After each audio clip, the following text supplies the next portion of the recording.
As Jeff said, today I want to talk about the quest for acid-tolerant lucerne. I'll get the punchline out of the way straight up. We don't yet have acid-tolerant lucerne, despite various attempts, but as you'll soon see, it is coming. It's coming to the marketplace, and I just want to describe a bit of the background, highlight the progress that has been made and some of the challenges that will probably still remain once those products come to market. So let's get into it. Okay, very briefly, why do we want acid-tolerant lucerne? It could be a no-brainer, but it's worth noting that, most of our soils in this part of the world are acidic. A survey I've noted there, 4,700 soils showed that 75% were quite acidic, and that was in the sort of the Riverina area, and of course acidity gets much worse as you go further east. And it's arguably our major soil constraint. Lucerne is the only perennial legume that's broadly adapted across this region, and as you all know, lucerne is highly sensitive to acid soils. So the quest for acid lucerne is about lining up, one of our best plants with one of our biggest soil constraints. So it seems to make sense. There's also a market incentive there as well, given that of the Australian domestic lucerne seed market, about 50% comes into New South Wales. So acid soils is a big part of that market. Acid soil tolerance has been proven to be useful in other crops and pastures, other species. It's when we had the wheat breeding program here at Wagga, varieties were screened routinely for acid soil tolerance. Recent advances in phalaris breeding, for example, has also improved the acid soil tolerance. So we know it works for other species. Why not lucerne? And of course, there's more than a dozen scientific articles, which I've listed in the paper, internationally, which describe the need for acid-tolerant lucerne. So it's not just a problem for the Riverina or for New South Wales or just Australia, but it's actually an issue of an objective of lucerne breeding globally. But as I said, still no acid-tolerant lucerne cultivar exists today. And there's a little graph, a bit of token data, if you like. This is just a trial site that I had at Drogery, where the blue line I've got lucerne grown without lime on an acid soil, and with the pink lime is where I put lime with it. And that just gives you a bit of a reminder of the cost in lucerne production posed by acid soil. So yeah, it's real.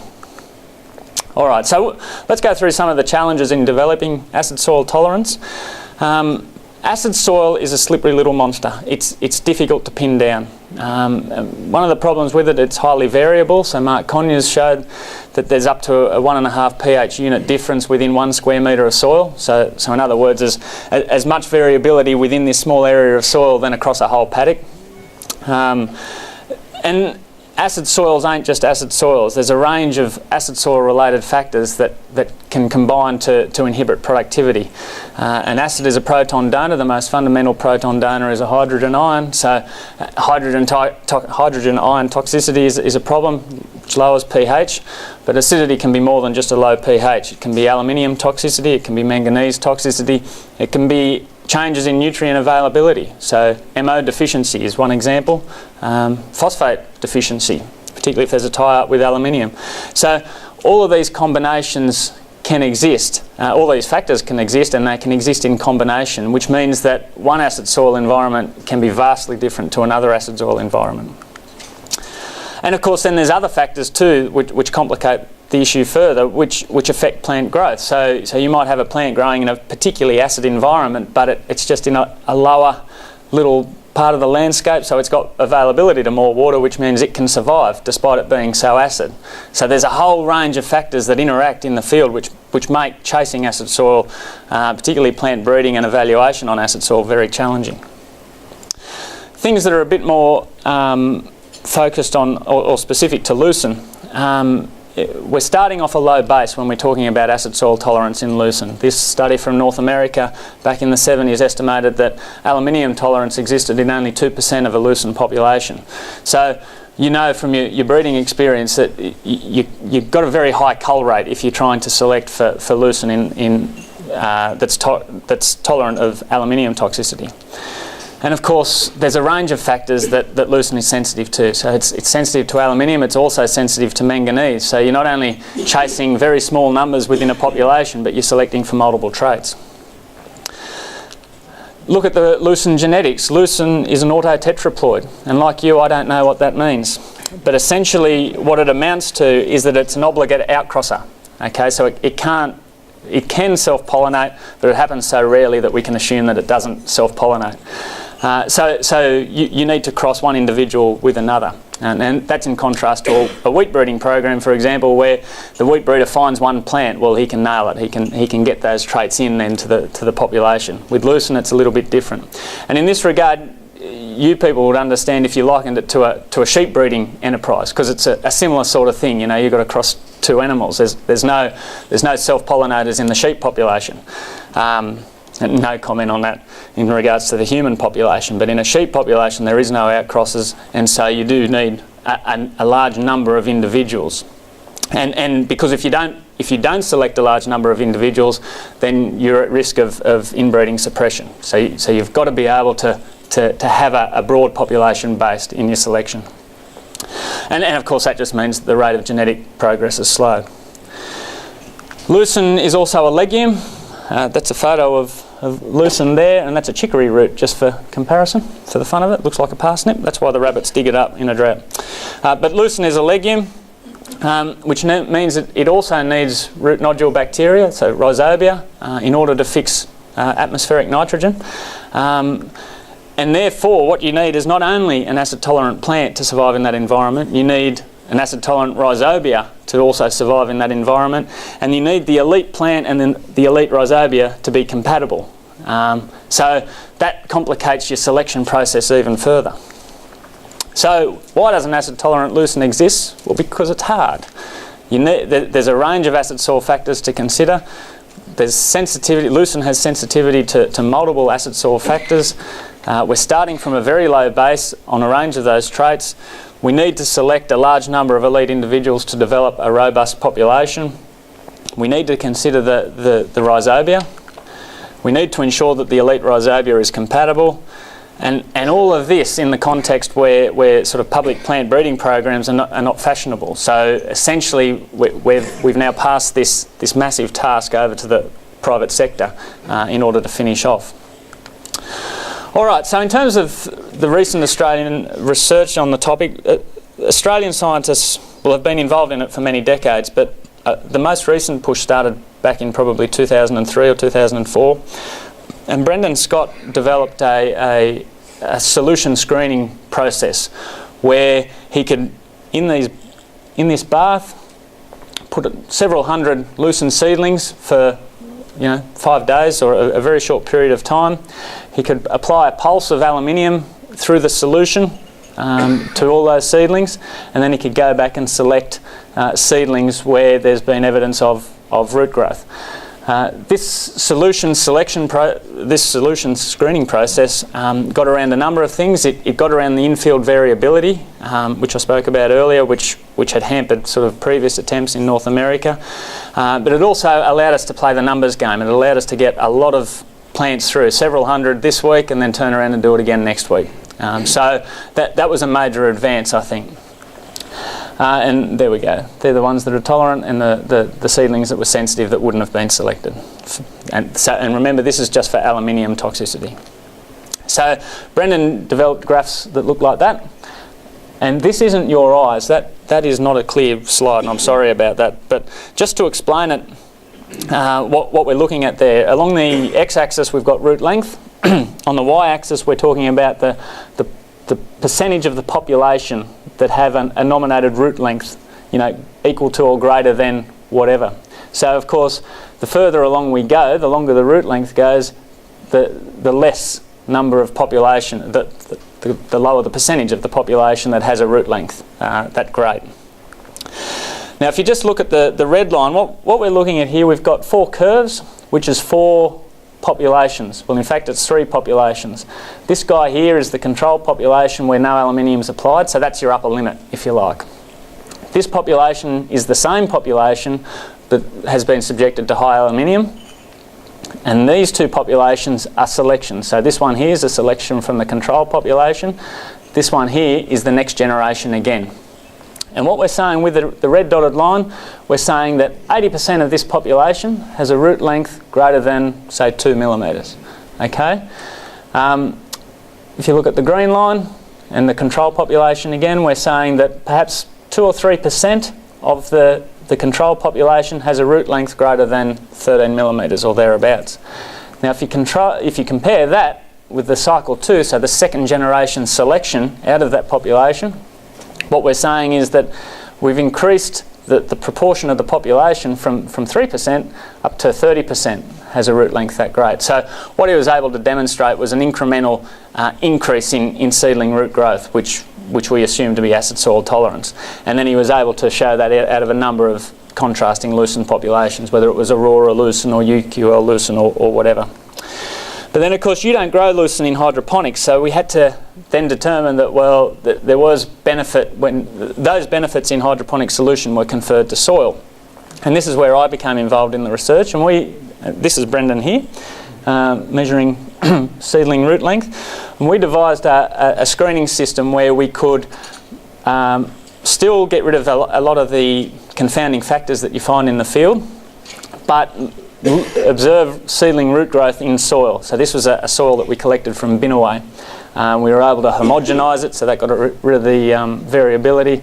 We were able to grow these seedlings for 10 days, and then we were able to measure root length. And essentially I came up with a similar sort of graphs as what Brendan did, but just to look at it a little bit more closely. Here we've got in the top plot there, this experiment was run at pH 4.3, so this was our pH stressed treatment.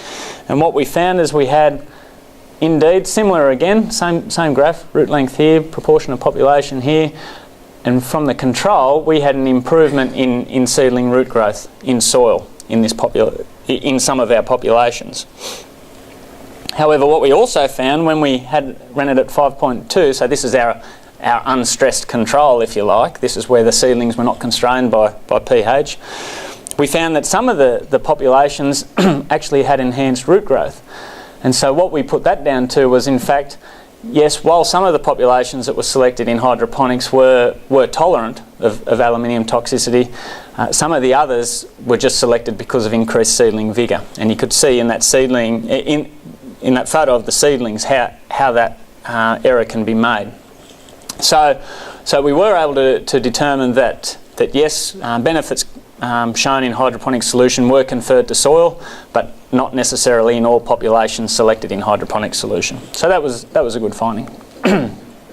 And the best example that we got, the best result that we got, was from this population here, which was a second generation selection out of Sadi 7 lucerne, where we found there was a 40% increase in root growth, seedling root growth at pH 4.34, which is quite a marked difference, I think, in root growth. And of course, where there was no pH stress, there was no significant difference between root lengths of the different populations.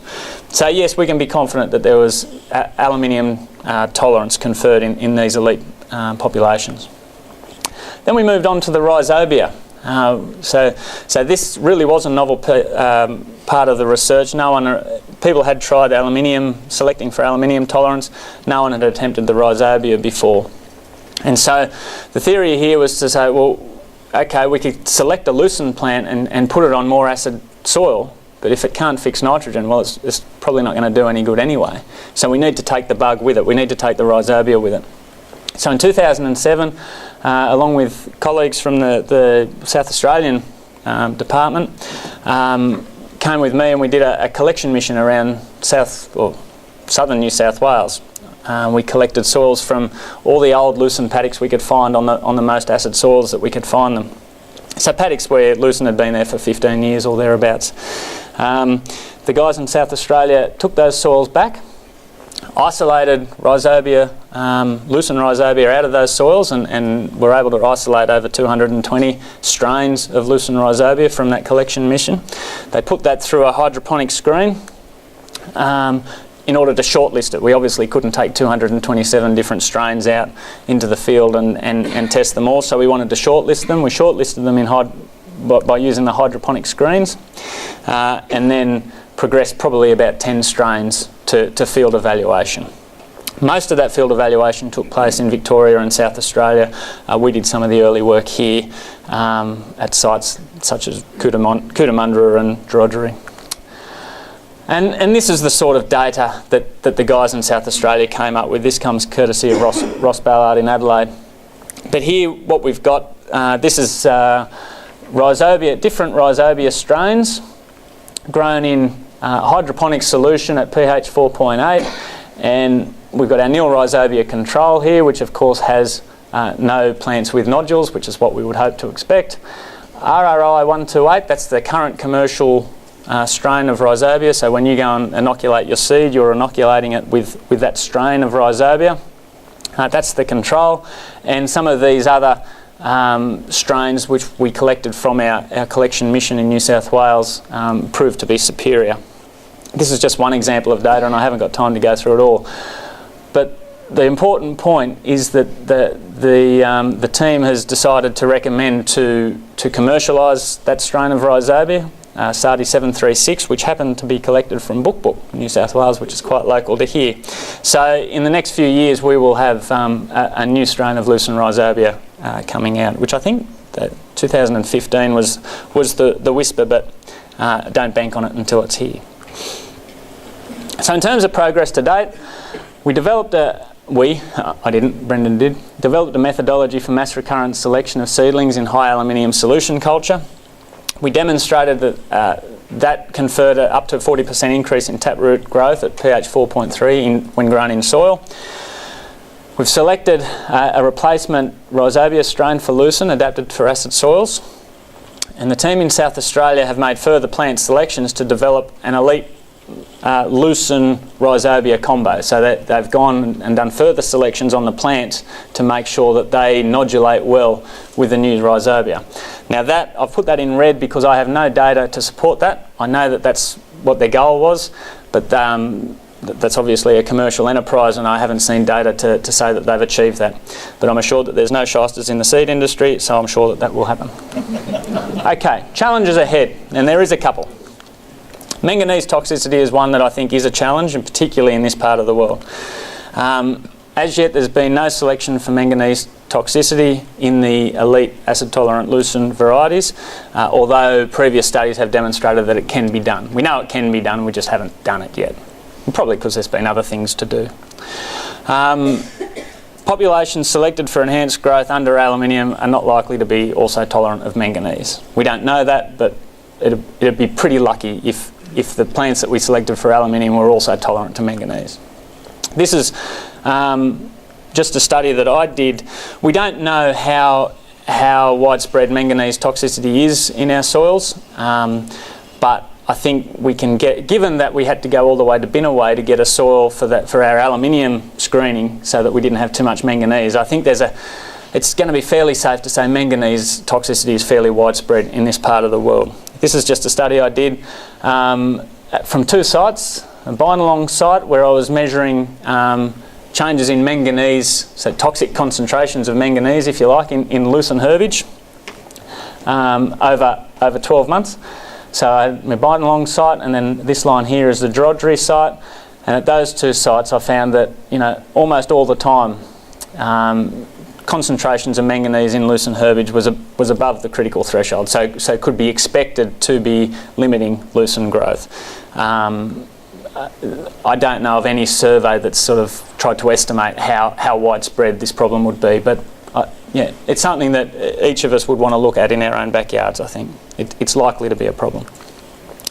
So I did another little pot study where we looked at the effect of manganese toxicity on lucerne growth and subclover growth actually as well. We did them in these little pots so that we could isolate, because it's very hard to isolate acid soil factors, so we had to come up with these little screening methodologies that we could isolate it, so we know it's manganese that's causing this problem, it's not aluminium or low pH or other things. So we came up with a study, and if you want to read it you can, but the main results are manganese reduced shoot growth of lucerne seedlings by 20%, so it did have a big hit on production, and remember this is seedling shoot growth. It reduced lucerne seedling survival by up to 30%. So, thanks mate, nearly done. If you imagine we've got aluminium tolerance in maybe 30% of the population, but manganese is taking out 30% of our population, what if it's the same 30%? You know, that's a bit of a problem. Reduced root length by 40%. Remember in our other study we showed that our best gain was up to a 40% increase in root length, but then manganese could reduce it by up to 40%. So the point there is that we think that the manganese toxicity has potential to offset all the existing gains delivered through enhanced AL tolerance. So that's something front and centre of my mind at the moment. In terms of the opportunities, and I won't be long, Jeff, there's two opportunities I see in continuing this research. The first is to select for manganese tolerance. I think that's the next no-brainer, particularly if we're going to want to sell 50% of our seed into New South Wales. But I think we've also got a great opportunity to advance our progress even faster now if we make use of gene marker technology. We've now isolated populations of lucerne that are sensitive to aluminium. We've got populations that are tolerant. Now we've got the ability to use gene markers to actually play that numbers game even better. And there's no reason why we can't. It's just we haven't yet. So in terms of conclusion, aluminium tolerant lucerne is coming. I don't know when, but it won't be too far off. It's likely to be accompanied by the novel Rhizobia strain with enhanced performance on acid soils, so it's likely to come out as a combo deal. The new products are unlikely to be tolerant of manganese toxicity, so they're not acid tolerant lucerne. It's going to be aluminium tolerant lucerne. And the only recommendation that I can make is that when those products come to market, and if you decide to use them, make sure that you use them in conjunction with lime. That's about the best that you can do. And I will leave it there. Look, thanks very much, Richard. Can everyone join me in thanking Richard?